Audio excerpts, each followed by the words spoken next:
Hello guys, welcome back to another video. तो आज की इस वीडियो में दिल्ली यूनिवर्सिटी परसेंटेज कैलकुलेशन को आगे कंटिन्यू कर रहे हैं। मैंने ऑलरेडी एक वीडियो बना रखा था जिसमें मैंने साइंस के कोर्सेज़ को डिस्कस कर रखा है कि उसके लिए परसेंटेज कैसे कैलकुलेट करते हैं, किन कोर्सेज़ के लिए बेस्ट 3 लेते हैं और किन कोर्सेज़ के लिए बेस्ट 4 लेते हैं।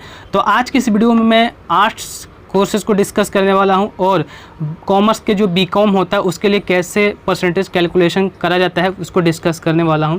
उससे पहले अगर आप चैनल पर नए हैं तो चैनल को सब्सक्राइब करके बेल आइकन को प्रेस कर दीजिएगा ताकि फ्यूचर में आपको इसी तरह के एजुकेशनल, इंफॉर्मेटिव और एकेडमिक से रिलेटेड वीडियोज़ आपको मिलते रहें। तो चलिए इस वीडियो को शुरू कर। परसेंटेज कैलकुलेशन को जानने से पहले हमें एक चीज़ समझना होगा। जब भी आप दिल्ली यूनिवर्सिटी का यूजी का बुलेटिन पढ़ोगे आप, तो उसमें 2 लिस्ट होती है सब्जेक्ट का।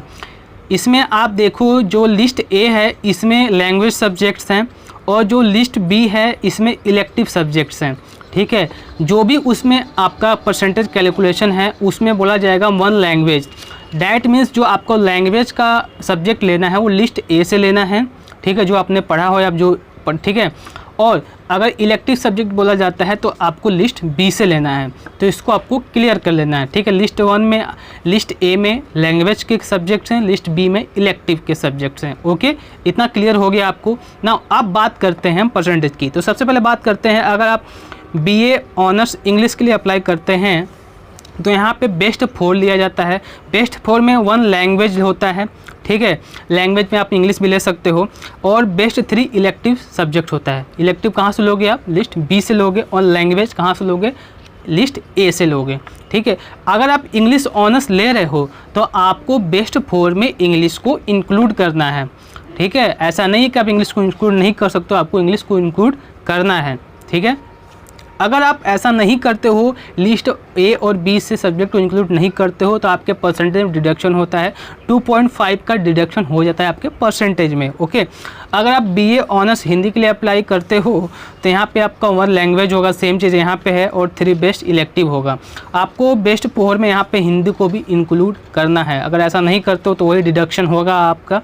ठीक है, और देखो ऑलमोस्ट जो भी आर्ट्स के कोर्सेज हैं बीए के रिलेटेड सब में ऑलमोस्ट सेम है, तो सबको मैं डिस्कस नहीं कर रहा हूँ। मैं आपको एक आइडिया दे दे रहा हूँ कि आपको कैसे कैलकुलेट करना है और कैसे समझना है लिस्ट ए और लिस्ट बी को। ओके, अगर आप बीए ऑनर्स इकोनॉमिक्स के लिए अप्लाई करते तो 1 लैंग्वेज का लेना है आपको, आपका बेस्ट 3 इलेक्टिव लेना, तो आपका बेस्ट 4 हो जाएगा।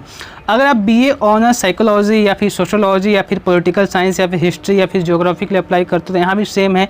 आपको 1 लैंग्वेज का कोई सब्जेक्ट लेना है जो कि लिस्ट ए से होना चाहिए और 3 बेस्ट इलेक्टिव लेना है जो कि लिस्ट बी से होना चाहिए। ठीक है, ऑलमोस्ट सब में सेम है, तो मैं हर कोर्स को डिस्कस नहीं कर रहा हूँ। आपको एक आइडिया मिल गया होगा कि आप कैसे कैलकुलेट करना है। हाँ, साइंस में थोड़े कन्फ्यूजन होता है, तो मैंने साइंस का एक कोर्स को पर्टिकुलर लेकर के समझाया है। अगर आपने उस वीडियो को नहीं देखा तो आप देख सकते हैं, आई बटन पे लिंक दे दूंगा मैं। तो अगर आप कॉमर्स के लिए अप्लाई करते हो बीकॉम ऑनर्स के लिए, तो यहाँ पर क्या है, सबसे पहले आपकी 12वीं क्वालिफाई होनी चाहिए। आप 12वीं में आपका मैथमेटिक्स होना चाहिए या फिर बिजनेस मैथमेटिक्स होना चाहिए या फिर उसके इक्विवेलेंट होना चाहिए जो आपने 12वीं में पढ़ा हो। ठीक है, तभी आप बीकॉम के लिए अप्लाई कर सकते हैं डीयू में।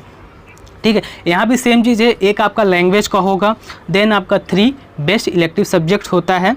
ठीक है, बेस्ट इलेक्टिव सब्जेक्ट में आपको क्या लेना है, आप ले सकते हो मैथमेटिक्स ले सकते हो या फिर अकाउंटेंसी ले सकते हो या फिर इकोनॉमिक्स ले सकते हो या फिर बिजनेस स्टडीज़ या फिर कॉमर्स।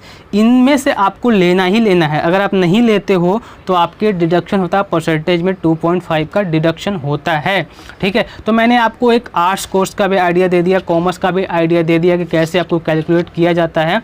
ठीक है, 21 सेशन के लिए अगर बुलेटिन आता है तो अगर उसमें कोई चेंजेज होता है तो मैं डेफिनेटली इस पर वीडियो बना के सभी के सामने पेश कर दूंगा, आपको समझ में आ जाएगा। तो इस वीडियो को यहीं पे ख़त्म करते हैं। आई होप आपको वीडियो पसंद आया होगा। अगर आप चैनल पर नए हैं तो चैनल को सब्सक्राइब करके बेल आइकन को प्रेस कर दीजिएगा ताकि फ्यूचर में आपको इसी तरह के एजुकेशनल, इंफॉर्मेटिव और एकेडमिक से रिलेटेड वीडियोज़ आपको मिलते